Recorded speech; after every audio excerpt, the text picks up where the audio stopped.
Good morning, gentlemen. Today is Wednesday, June the 3rd, and today we are going to work on section 15.5, which is the second postulate of special relativity. So the first postulate, of course, essentially said that all of the laws of nature are the same in all uniformly moving frames of reference. So Einstein, even as a kid, it's rumored that he actually asked one of his teachers this as a child, asked what a beam of light would look like if you traveled alongside it at the same velocity.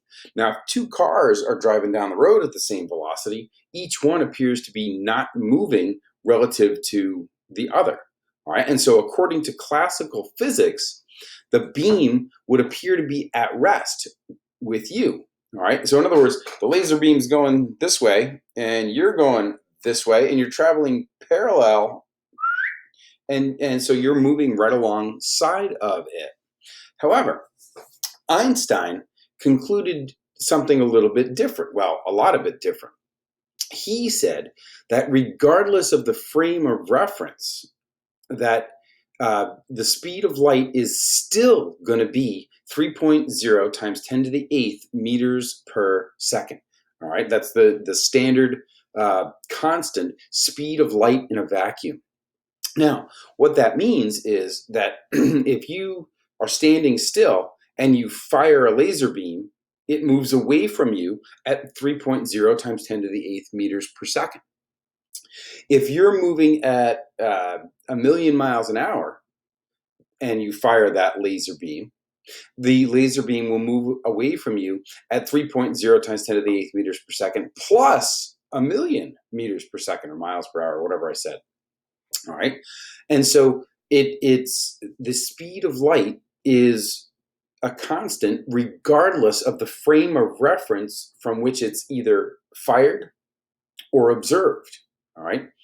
So this is a very different thing, and it kind of gets into the world of metaphysics. All right, it's not easily understandable. It's kind of a mystery, but Einstein truly believed that the speed of light was what tied together space and time. Because really, what do we measure time in?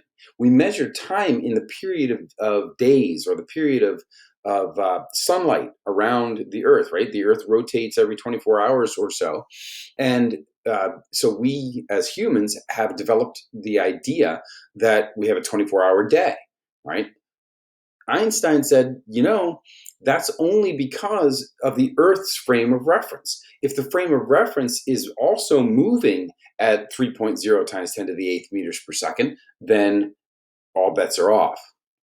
So this led to what is today known as the second postulate of special relativity. And it goes something like this. The speed of light in empty space will always have the same value.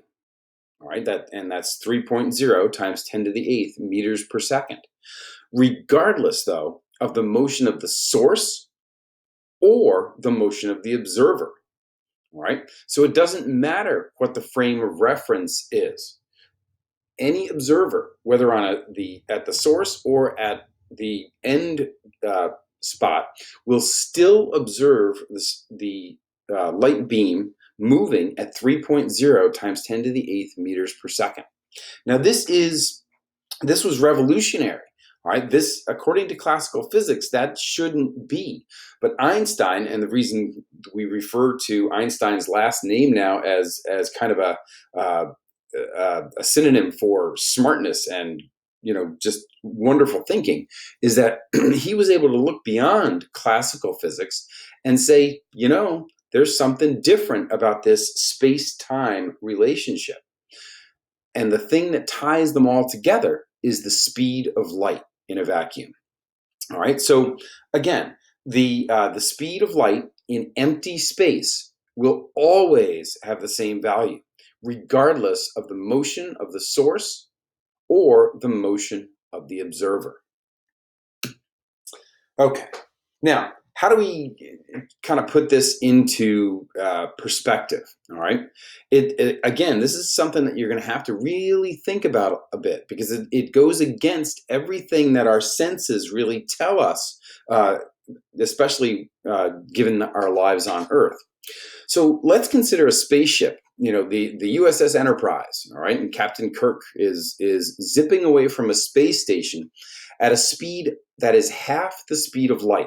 Okay, this value c here is this term right here is 3.0 times 10 to the 8th meters per second. So let's say the ship is moving away from a space station at half the speed of light.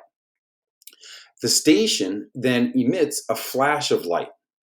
Now, obviously, the observer on the station is going to observe the light moving at c, at the speed of light, right? That no real surprises there.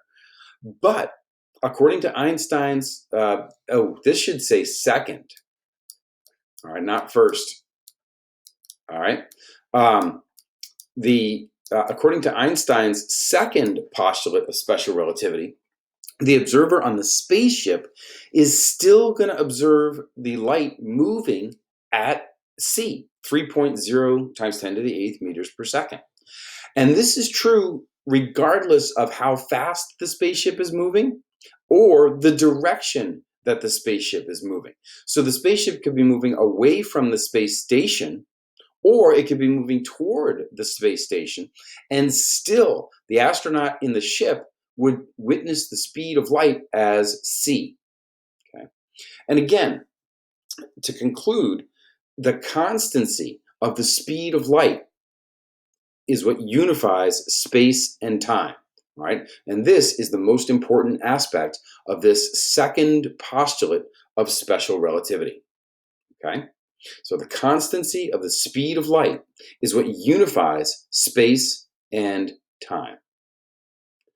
Okay, fellas, that is it for today. Please make sure that you read section 15.5 in your textbook. There are some nice illustrations and definitions here. But essentially, what it boils down to is that the relationship between space and time is a ratio that always equals c. Always. Okay, fellas. Happy Wednesday. I will see you tomorrow.